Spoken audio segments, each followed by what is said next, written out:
मसीह जगत में Christian psychology के क्षेत्र में डॉक्टर जे एडम्स का नाम बहुत आदर से गिना जाता है।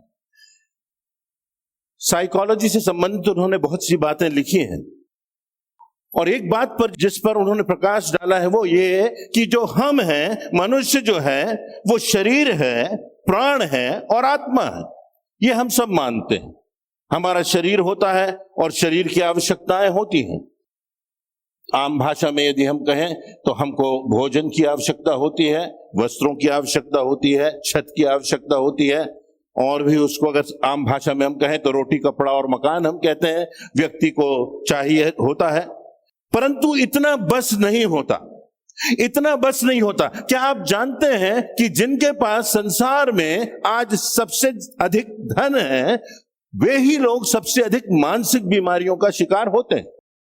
डॉक्टर एडम्स लिखते हैं कि हर व्यक्ति को जीने के लिए 3 बातों की आवश्यकता होती है, रोटी, कपड़ा, मकान के अलावा 3 बातों की आवश्यकता होती है। और आज इन 3 बातों पर हम गौर करेंगे और ये 3 बातें प्रश्नवाचक रूप में कही गई हैं।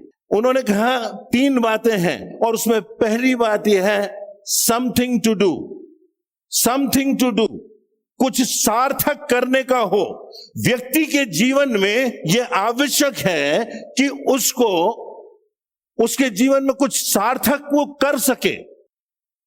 हम अगर आप लोग जो लोग हैं जो रिटायर होते हैं, कितने लोग हैं रिटायरमेंट के तुरंत बाद यदि कोई काम नहीं रहता, कोई जिम्मेदारियां नहीं रहती तो एक वैक्यूम आ जाता है, एक खालीपन आ जाता है और उस खालीपन के कारण व्यक्ति को मानसिक आघात होता है, यहां तक कि दिल के दौरे पड़ जाते हैं।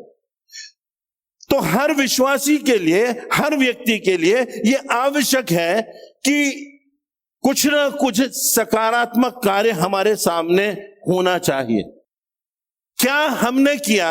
और सकारात्मक जो संसार की नजर में भले ना हो, जो अखबारों की सुर्खियों में ना हो, जो स्वर्णाक्षरों से ना लिखा जाए, परंतु जो परमेश्वर के लेखे में हो, जो परमेश्वर की दृष्टि में सार्थक हो। Something to do. मत्ती 25-35 में प्रभु यीशु मसीह कहते हैं, क्योंकि मैं भूखा था तुमने मुझे खाने को दिया, मैं प्यासा था तुमने मुझे पानी पिलाया, मैं परदेसी था तुमने मुझे अपने घर में ठहराया, मैं नग्न था तुमने वस्त्र पहनाए, मैं बीमार था तुमने मेरी सुधि ली, जब मैं बंदी गृह में था तुम मुझसे मिलने आए।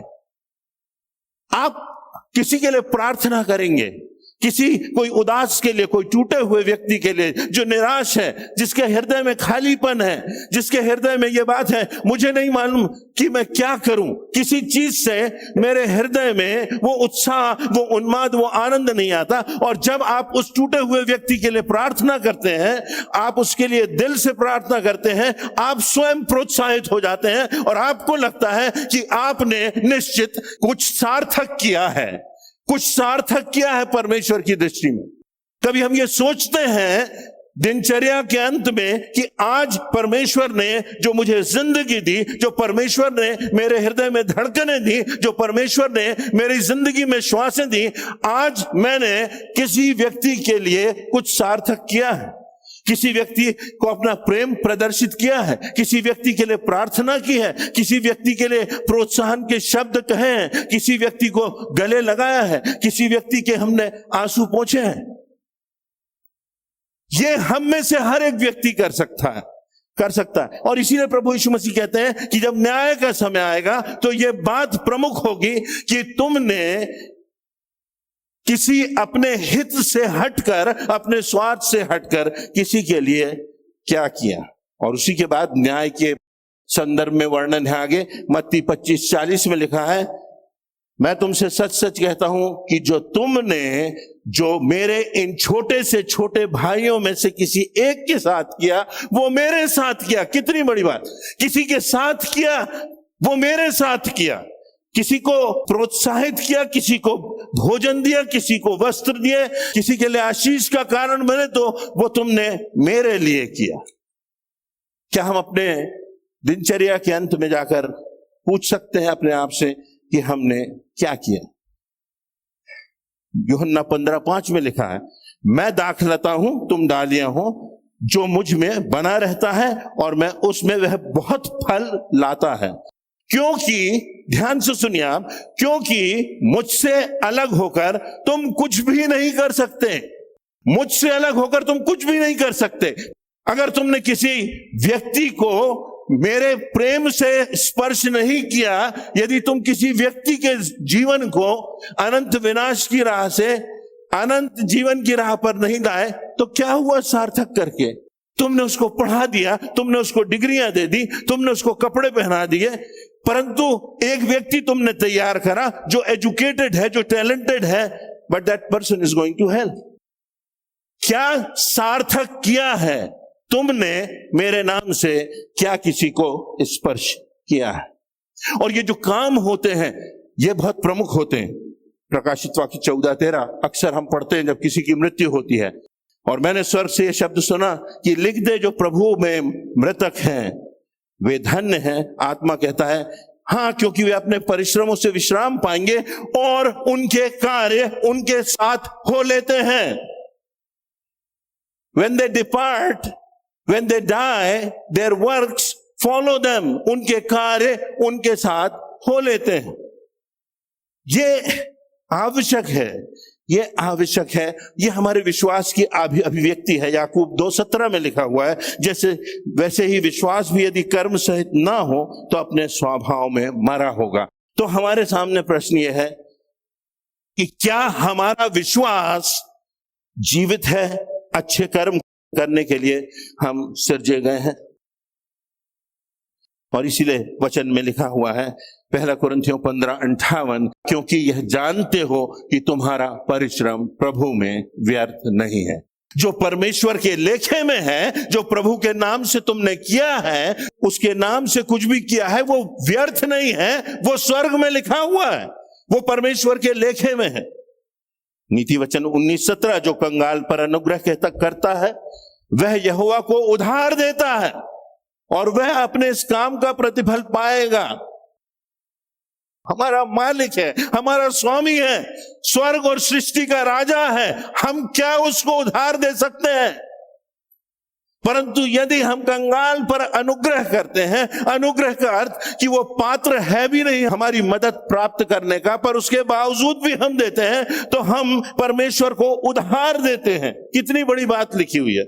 पर यदि हम देते हैं तो वो बात उसके और परमेश्वर के बीच में है, हमारे पास से चली गई, हमारे और उसके बीच में बात नहीं रह गई। हमने परमेश्वर की आज्ञा मान ली, अनुग्रह किया, तो परमेश्वर को हमने उधार दिया।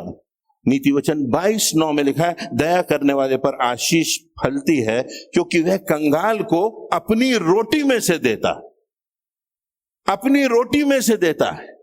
क्या हमने अपनी रोटी में से किसी को कुछ दिया? तो पहली बात, समथिंग टू डू, कुछ करना, कोई भी उम्र हो, we have to find a way to do something, someone to love। दूसरी बात, पहली बात something to do, someone to love। ये बात जिंदगी में बहुत जरूरी होती है, someone to love। फिलेमोन की पत्री है और एक अध्याय है उसमें, और वो बहुत विस्तार में नहीं जाऊंगा। यहां पर फिलेमोन है जो जिसका बड़ा व्यापार है, जो धनाढ्य है, जिसके पास बहुत से स्रोत हैं। उसके यहाँ उनेसिमुस नाम का लड़का काम करता है, वो चोरी करता हुआ पकड़ा जाता है। फिलेमोन उसको जेल भेज देता है। जेल में उनेसिमुस की पौलुस प्रेरित से मुलाकात होती है, और पौलुस प्रेरित से जब उसकी मुलाकात होती है तो थोड़ा सा बैकग्राउंड में जाएं तो फिलेमोन वही उद्योगपति है जिसको पौलुस प्रेरित प्रभु यीशु मसीह के कदमों में लाया था। अब ये उनेसिमुस जो चोर था, ये पौलुस प्रेरित से मिलता है कैद में, और पौलुस प्रेरित की गवाही से, पौलुस प्रेरित के प्रचार से, पौलुस प्रेरित के जीवन की प्रेरणा से यह प्रभु यीशु मसीह को अपना दिल दे देता है।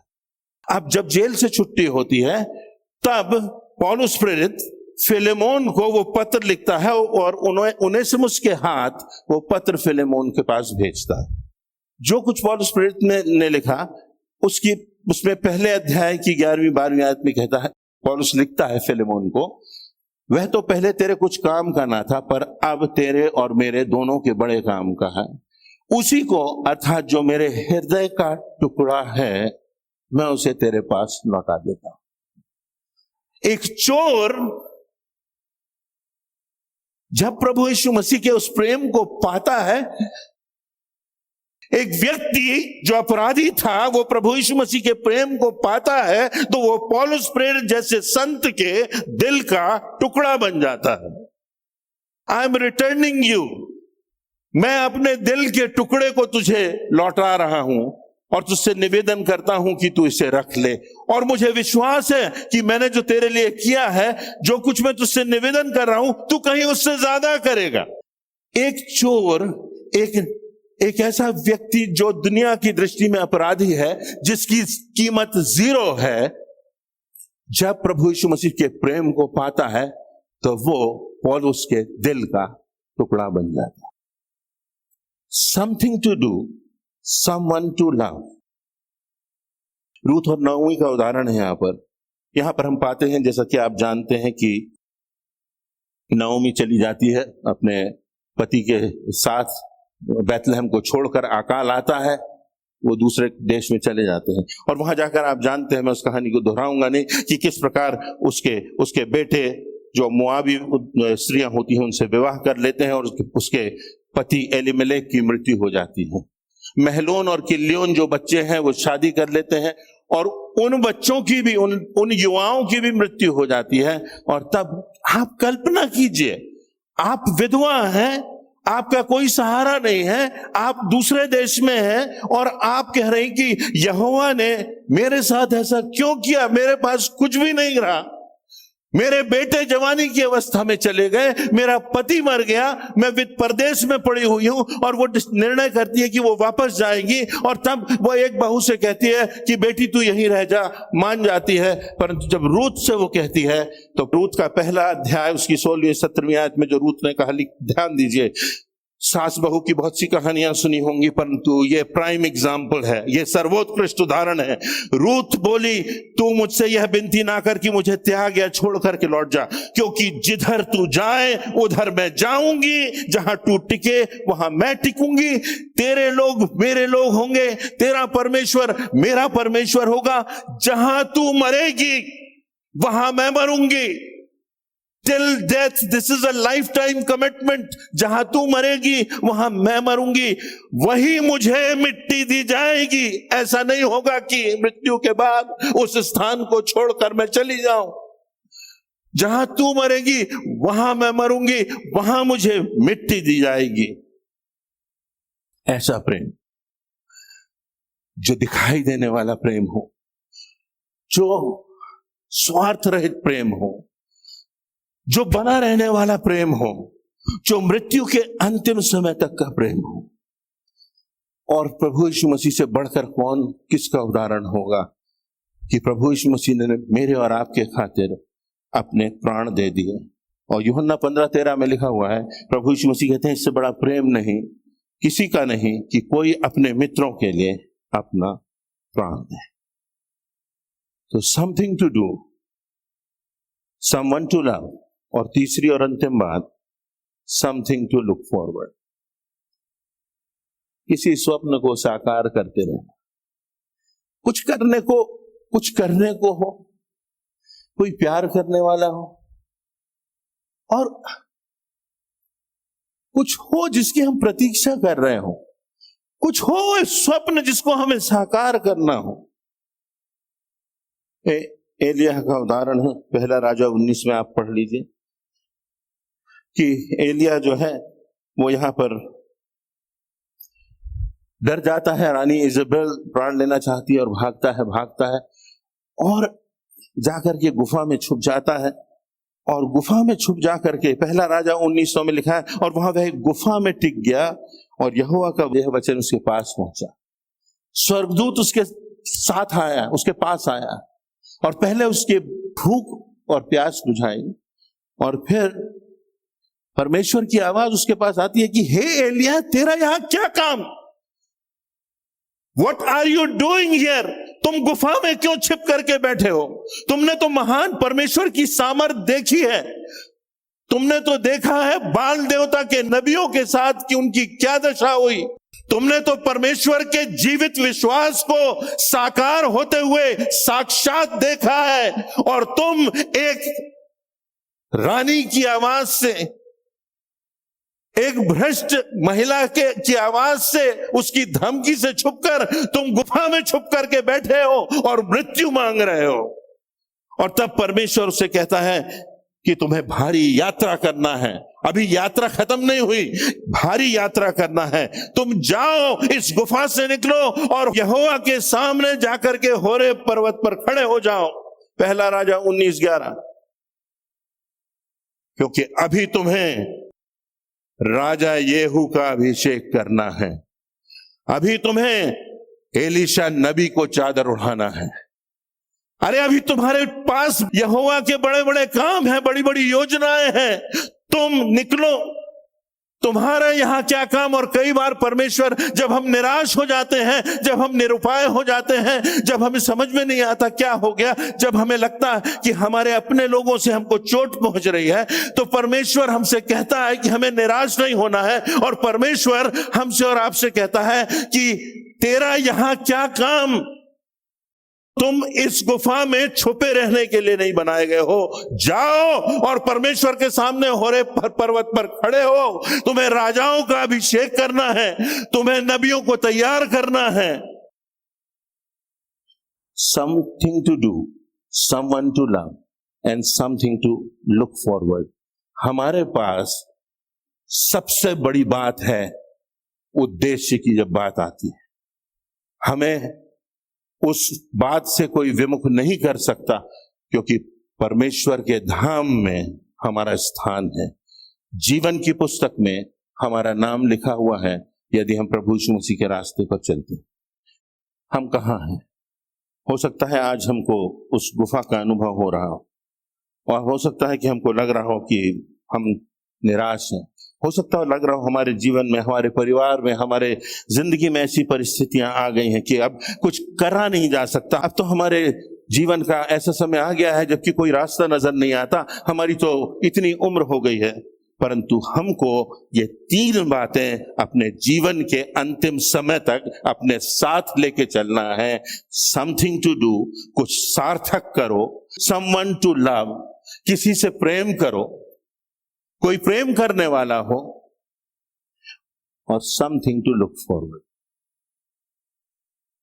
कुछ करने की योजना हो, किसी बात की प्रतीक्षा हो, किसी बात के लिए किसी उद्देश्य विहीन जीवन ना हो, कोई उद्देश्य भरा हुआ जीवन हो। कुछ ना कुछ आप अवश्य कर सकते हैं। या आपको सोचना है, या आपको तय करना है। Something to do, someone to love and something to look forward. May God bless you.